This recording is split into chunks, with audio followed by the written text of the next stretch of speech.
Saya jemput Yang Berhormat Larut.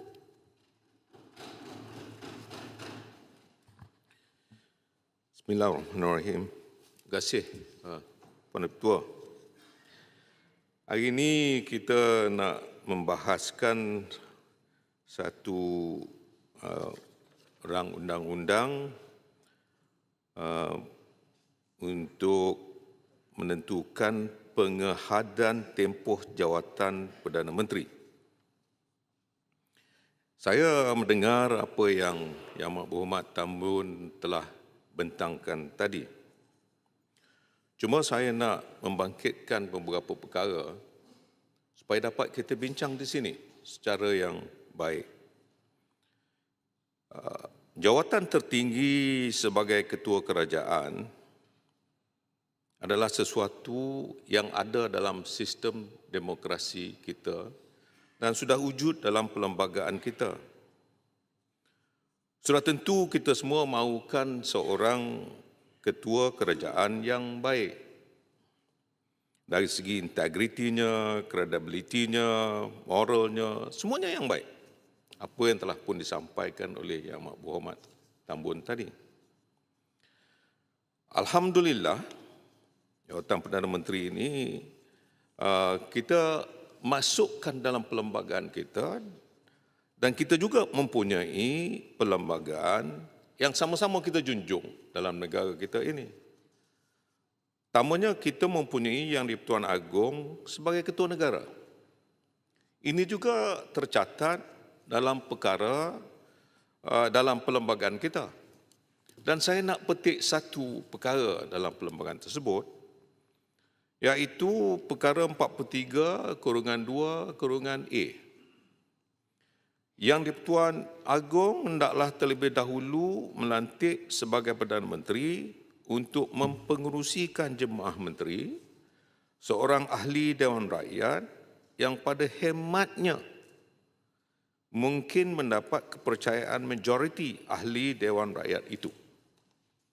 Ini tercatat dalam perlembagaan kita. Dan sudah tentulah saya nak lihat juga tentang apa yang ada dalam perkara 42/A. 40/2/A. Yang di-Pertuan Agong boleh bertindak menurut budi bicaranya pada melaksanakan fungsi A, iaitu melantik seorang Perdana Menteri. Apa yang ingin saya bangkitkan adalah kerana juga dalam perlembagaan perkara 38/4 tiada undang-undang yang secara langsung menyentuh keistimewaan dan panjang lagi kedudukan, kemuliaan atau kebesaran raja-raja boleh diluluskan tanpa persetujuan Majlis Raja-Raja. Saya bangkitkan ini adalah kerana saya fikir perbezaan kita dengan contoh yang dibawa oleh Yang Amat Berhormat Tambun tadi berbeza. Dia kata di Indonesia dia ada tempoh. Tetapi perbezaannya adalah ketua negara itu yang dilantik oleh rakyat. Manakala kita di sini, kita adalah melantik seorang ketua kerajaan di mana di atasnya adalah ketua negara, iaitu Yang di-Pertuan Agong. Itu bezanya antara kita dengan South Africa, Mandela sebagai contoh. Ini semua contoh-contoh melantik seorang ketua negara. Yang kita ini adalah melantik ketua kerajaan di mana check and balance-nya ada dipertanggungjawabkan kepada ketua negara. Ada. Dalam perlembagaan kita juga ada. Yang tercatat di dalam. Larut belakang, Kota Baru. Ya. Terima kasih, Puan Yang Di-Pertua. Saya ingin mendapat satu penjelasan juga daripada Yang Muat Larut. Dan saya tuju juga kepada Sekijang tadi. Dia kata saya ni memutar belitkan, dia tuju pada saya lah tu. Cuba tengok, kita bukan tak sokong cadangan pindaan ini, tapi sesuatu pindaan itu perlulah memenuhi kehendak-kehendak perlembagaan, the requirement of the constitution. Saya nak merujuk kepada perkara 159 pasal 5 Perlembagaan Persekutuan yang berbunyi, saya baca, sesuatu undang-undang yang membuat pindaan kepada beberapa pasal, termasuk pasal 38, tidaklah boleh diluluskan tanpa persetujuan Majlis Raja-Raja. Itu 1595. Kita tengok 38. 38.4 yang disebut oleh Yang Berhormat Larut tadi berbunyi begini. Tiada undang-undang yang secara langsung menyentuh keistimewaan, privileges, kedudukan, position, kemuliaan, honors dan kebesaran raja-raja boleh diluluskan tanpa persetujuan Majlis Raja-Raja. Jadi itu 38. Bermakna consent of the Conference of Rulers. Jadi saya nak tanya kepada kerajaan mungkin melalui Larut. Perkara 43 pelantikan Perdana Menteri, yang di-Pertuan Agong boleh melantik siapa saja asalkan dia ahli Dewan Rakyat yang pada hemat Agong mendapat kepercayaan majoriti ahli Dewan Rakyat. Tidak ada apa-apa syarat-syarat lain. Tiba-tiba sekarang ini syaratnya mestilah orang itu bukan Perdana Menteri yang sudah berkhidmat 10 tahun. Jadi dikecualikan. Maknanya it is a sort of limiting the prerogative power of the Yang Pertuan Agong untuk melantik Perdana Menteri. Jadi saya nak minta penjelasan pada kerajaan melalui Larut. Terima kasih. Terima kasih, Ketua Baru. Para Ketua, inilah yang ingin saya sampaikan bahawa perkara 38 itu adalah keistimewaan yang kita berikan kepada Yang di-Pertuan Agong. Itu dalam perlembagaan. Sekarang ini kita kata Yang di-Pertuan Agong hanya boleh lantik, dia katalah dia tinggal tempohnya 2 tahun. Hanya boleh lantik 2 tahun saja, tak boleh nak lantik sampai cukup masa. Sudah hilang keistimewaan yang telah pun awalnya kita berikan kepada Yang di-Pertuan Agong. Sebab itu saya bukan tak bersetuju untuk adakan tempoh ini, tetapi cuba kita fikirkan kembali bagaimana untuk kita tentukan keistimewaan yang ada dalam perkara 38 ini juga harus diambil kira. Ini yang saya dan Kota Baru ingin fikirkan. Larut, Jadi, ya. kalau perkara sedemikian diniatkan oleh kerajaan, mengapa tidak niat itu dimasukkan sebagai salah satu daripada amendment yang kita buat sekarang ini? Masukkan bahawa kuasa agung itu tertakluk kepada mereka yang tidak melangkaui tempoh 10 tahun. Ya. Supaya kita tidak melanggar kuasa privilege agung. Ada 3 kuasa agung. Ya. Pelantikan itu. Inilah yang cadangan yang ingin saya bawakan. Kalau begitu caranya, kita tambah lagi ayatnya supaya kuasa itu kecuali mengikut apa yang telah pun kita nak bentangkan hari ini. Sebab tu saya kata benda tu baik. Cuma saya minta kalau boleh kerajaan menilai semula tentang perkara ini supaya jangan nanti Majlis Raja merasakan seolah-olah mereka ni dah tak ada keistimewaan dah. Jadi sebab itu kita nak berikan secara jelas supaya tempoh itu seperti apa yang ingin kita bangkitkan. Ya. Terima kasih, Dok. Saya baca kenyataan media daripada Menteri di Jabatan Menteri. Antara ayatnya berbunyi, cadangan penghadam tempoh jawatan ini bertujuan untuk mengelakkan penumpuan kuasa berlebihan. Jadi, apa pandangan Larut bahawa Perdana Menteri menjadi Menteri Keuangan atau berbentuk penumpuan kuasa berlebihan? Apa pandangan Larut? Terima kasih.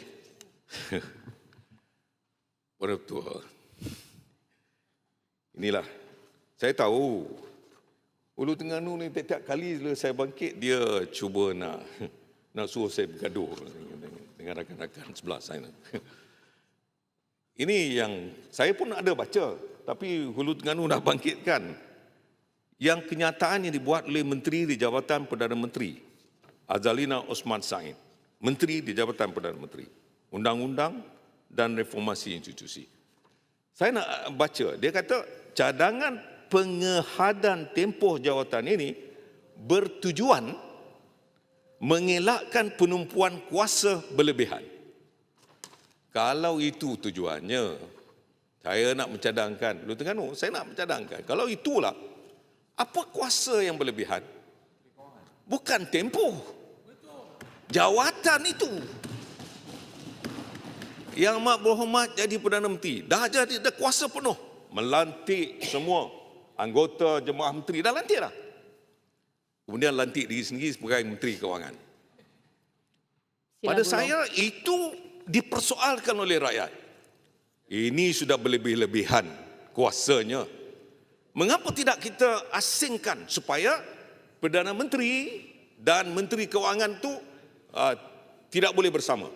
Maknanya kalau dia nak jadi Perdana Menteri, dia tidak boleh pegang Menteri Kewangan, dia boleh pegang jawatan-jawatan yang lain, tapi bukan Menteri Kewangan, kerana kuasa Menteri Kewangan juga adalah suatu kuasa yang besar. Sebab itu banyak negara-negara banyak jadi masalahnya sebab Menteri Kewangan itu, saya tak katalah Yang Amat Berhormat.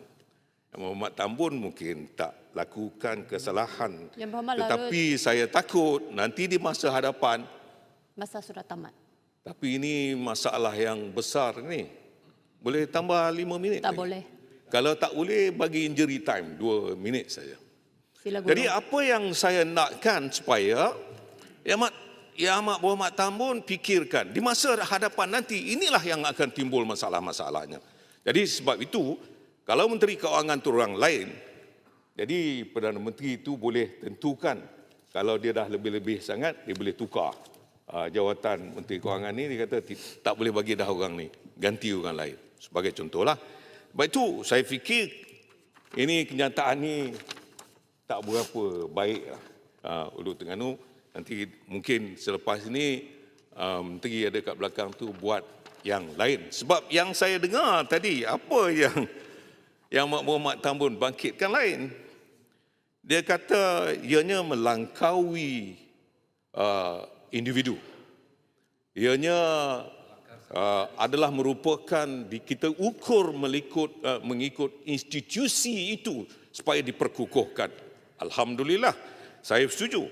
Jadi, cuma yang saya tak setuju, dia sambung tadi, dia kata seperti had presiden.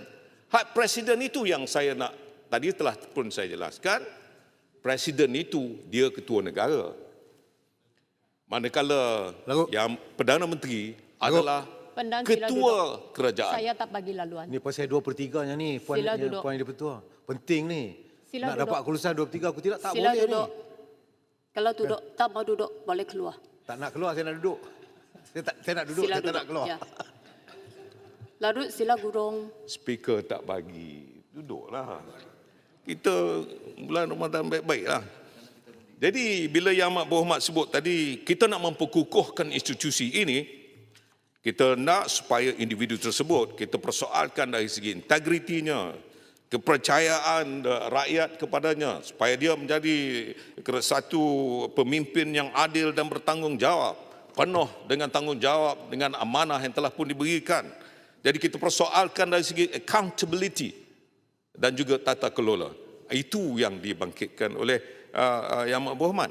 Jadi dia melangkaui sesuatu yang hanya difikirkan dari segi politik semata-mata. Dia tidak mahu itu. Cuma ini menjadi permintaan kami, kalau boleh tangguh sikit, fikirkan balik tentang apa yang telah kita bangkitkan. Ramai kawan-kawan kami ini bukan tak setuju, tapi fikirkan keistimewaan tadi, apa yang kita bangkitkan dari segi accountability, supaya asingkan Perdana Menteri bukan untuk masa ini, untuk masa hadapannya lebih baik. Sekarang ni dah jadi Yang Amat Berhormat Perdana Menteri dan jadi Menteri Kewangan baik. Dah lulus ini, asingkan. Maklumkan kepada rakyat, saya bersetuju dan saya akan asingkan jawatan Perdana Menteri saya, jawatan jawatan Menteri Kewangan saya beri lantik orang lain. Saya ingat kami semua sokong. Terima kasih. Terima kasih Yang Berhormat Larut. Saya jumpa